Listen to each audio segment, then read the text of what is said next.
ప్రతిసారి నన్ను అరెస్ట్ చేయని రెచ్చగొట్టే వైఖరి అంబటి రాంబాబుది ఎలా ఉంటుందో మీకు తెలుసా?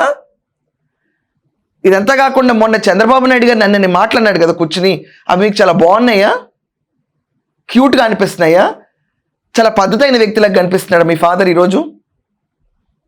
నేను frankly speaking, you being ladies బయటకు వచ్చి your father is a father, undeniably that's a fact.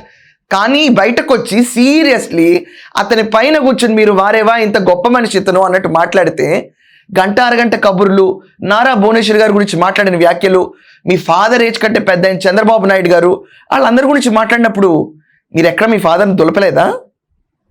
And Ambati Rambabu అల్లుడైతే బయటకు వచ్చి ఇతని గురించి కడిగేస్తూ ఉంటాడు, నాన్ స్టాప్గా కడిగేస్తూ ఉంటాడు. రాష్ట్రంలో ఈరోజు కాపు కుల మద్దతు అంతా అంబటి రాంబాబుకి వెళ్తుందని చెప్పి ర్యాలీలు కూడా తీశారు. కానీ యాక్చువల్గా ఎవరు అసలు ఇతని వల్ల ఇంత చీలికి కూడా రావట్లేదని అనలైజ్ చేసి పక్కన పడేశారు. అంబటి రాంబాబు అరెస్ట్ని ఒక కాపు కులానికి జరిగిన అన్యాయం కింద ఎన్కేస్ చేద్దామని వైసీపీ చూసింది.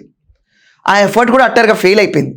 అట్టర్గా ఫెయిల్ అవడంతో ఇంకా అంబటి రాంబాబు తన ఫేట్తో తను ఫైట్ చేసుకుంటూ కూర్చోవాలి తప్ప జగన్మోహన్ రెడ్డికి ఎక్కడ పనికిరానప్పుడు అంబటి రాంబాబు గురించి పరామర్శ తప్ప ఇంకోసారి పట్టించుకోడు. ఇది ఫ్యాక్ట్. ఈరోజు మనం అర్థం చేసుకుంటే కూటమిలో పవన్ కళ్యాణ్ గారు ఉన్నప్పుడు కాపు కులం గురించి రెచ్చగొట్టి దాంట్లో చీలికలు తీసుకొచ్చేద్దాము అని చెప్పి కులం పైన కులం కార్డు వాడుకుంటా దాడి చేద్దామని డిసైడ్ అయ్యారు. మొన్నటికి మొన్న కొంతమంది కాపు కుల అడ్వకేట్లు, కాపు కుల నాయకులు కొంతమంది అంబటి రాంబాబు ఇంటికి వెళ్తున్నారని, కానీ విజువల్స్ ఎక్కడ కనపడలా. కానీ దీనివల్ల నిజంగా కాపు కులం అనుకుందంటే అంబటి రాంబాబే కాపు కులాన్ని గురించి చాలాసార్లు మాట్లాడాడు. ఇంత గొప్పగా మాట్లాడలా.